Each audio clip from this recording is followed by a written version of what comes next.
just came home, man. So first and foremost, I want to congratulate you on your release, brother. Good to see you here. So how long has it been now? 94 days, I'm counting. 90, that's right. That's what I did when I came home, man. I'm still counting, you heard? August 10th will be 3 years from me. Oh, that's because you're on parole already? I'm about to be, you heard? I'm waiting for that paperwork.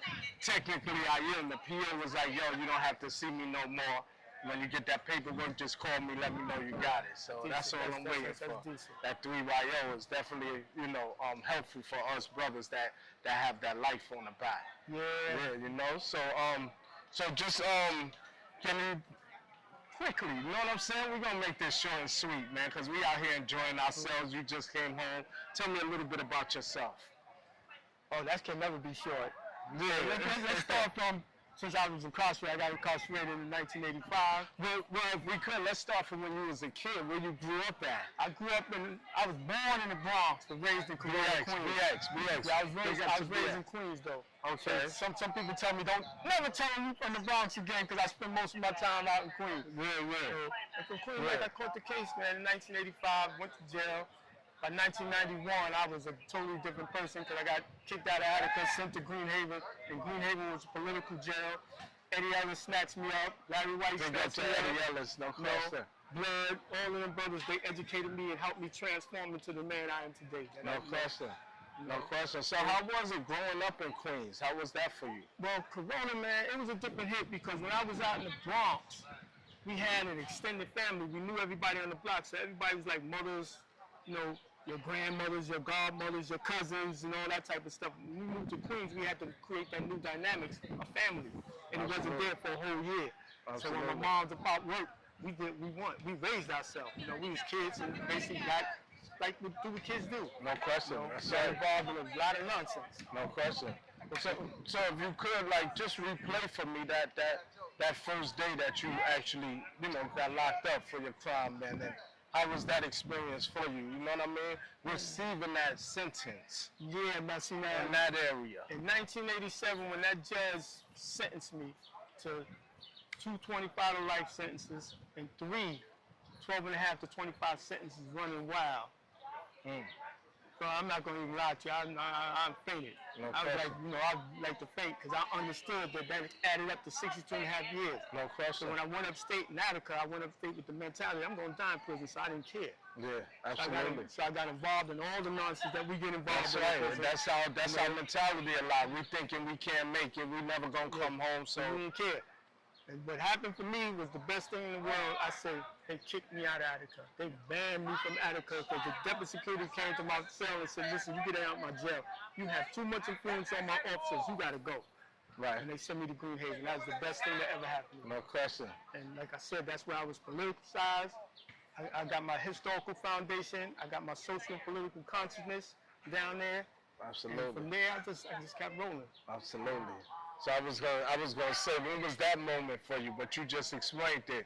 Know what I mean? That transition in your life, growing up. You know what I mean? Learning about your history and the only thing, like, I went back, you know, because most kids, even though, you know, I wound up in jail, one of the exercises we did inside the Resurrection Study Group that Eddie Ellis had created was that we would do a purging session, and we would go back to that pivotal moment in your life and say, when was that moment that you went left instead of going right? And you had to identify that moment. And they kept me going back and back and back until I realized that pivotal moment in my life was when I was 9 years old. My friend got killed while I was in 4th grade. Ever since that, my grades went down. I went to the street. I committed my first crime at 9 years old. You know, so it was a pivotal moment, and I didn't understand the impact that trauma had on me at that particular time. Absolutely. A lot of times and back in those times, we didn't even understand the word trauma and what that associated with. You know what I'm saying? So that day, man, that first day when you were released, could you talk about that a little? Like, what you do that first day that you was released? Like, could you take us back and just explain that? The first day I was released, it was lucky for me. A bunch of friends, my lawyer and all of them came to get me. You know, they picked me up, they took me out to a restaurant, they took me to Hudson Lane, gave me some clothes. Okay. Big up the Hudson Lane, Sean Pika. Yes, Big up the Kiki. Yes, Kiki. So you went to the boutique.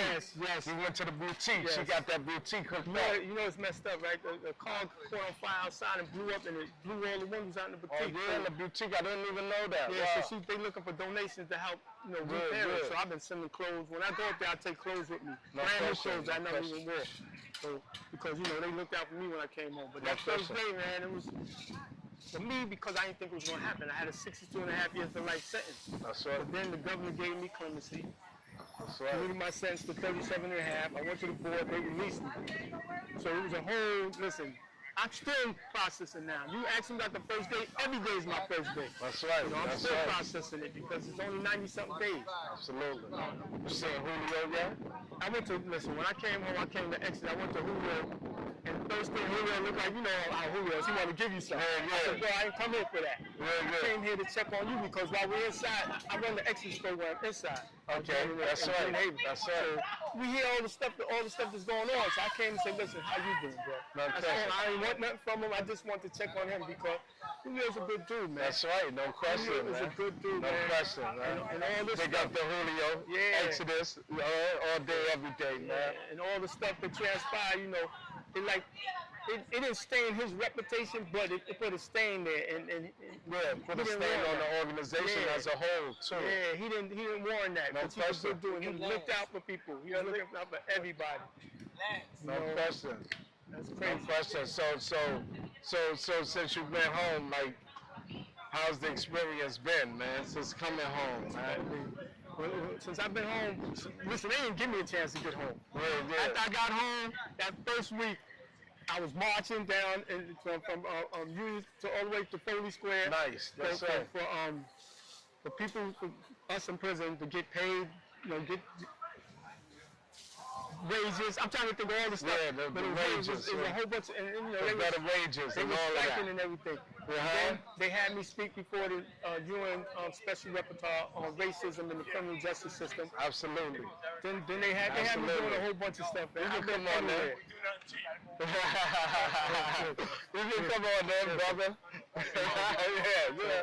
So they had me speaking, for the UN Rapporteur on racism in the criminal justice system, and we're trying to get them to label death by incarceration sentences. That's torture. right. Because I was given a death by incarceration. I was slated to die in prison because there's no way I was going to live through that 62 years. Mm-hmm. So, and there's other brothers that I left behind. I know you remember Knowledge, Black Knowledge. Right. No question. He got 42 years.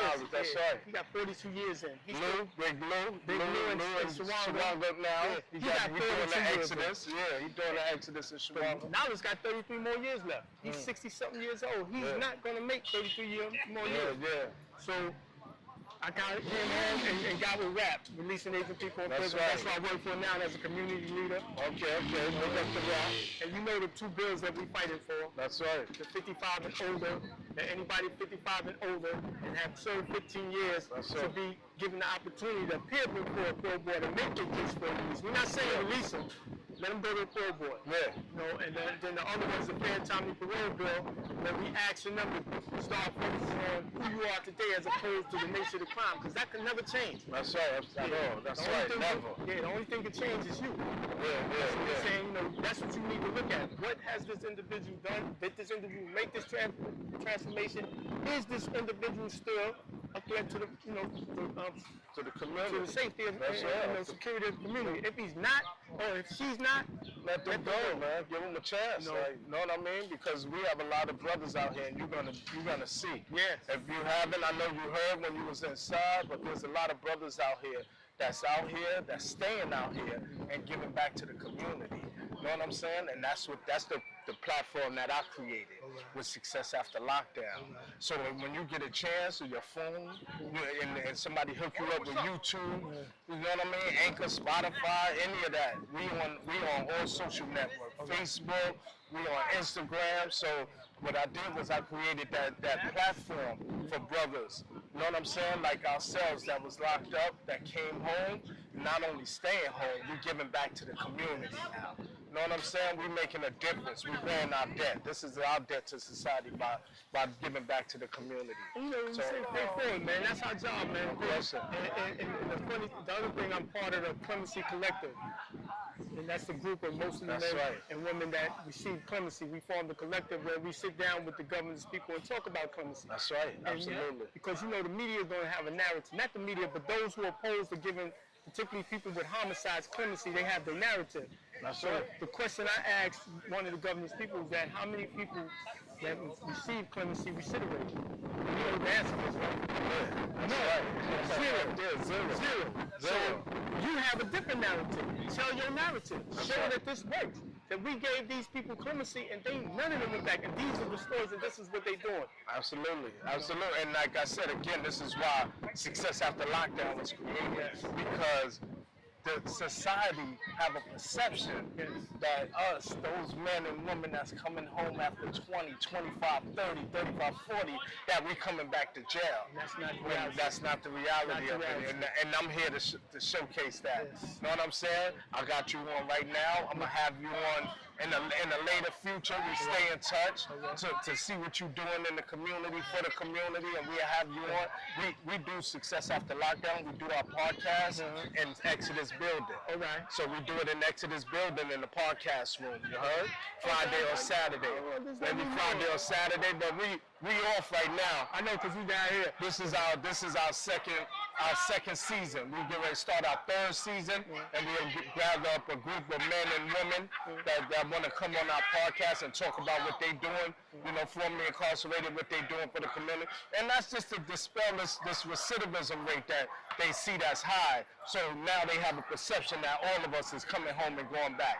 That's not the case. A lot of us that's doing 20, 25, 30, 35, 40 years is coming home and staying home. So they know the statistics. I'm talking about those that really in the know. They know the statistics that people with homicides, once released, is one of the least likely demographics who go back to prison. No question. We don't go back.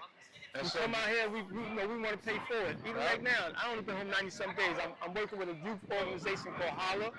You know, I really volunteer with them. They basically doing their thing. They call Holler, and Holler stands for How Our Lives Went All Together.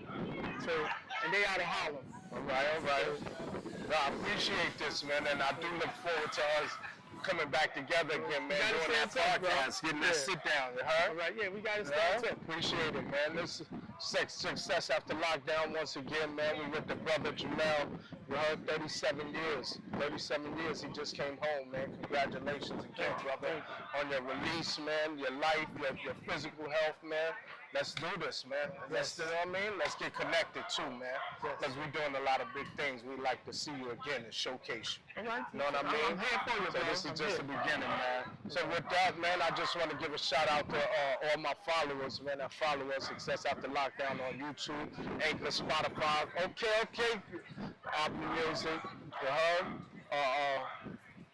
Success After Lockdown at gmail.com.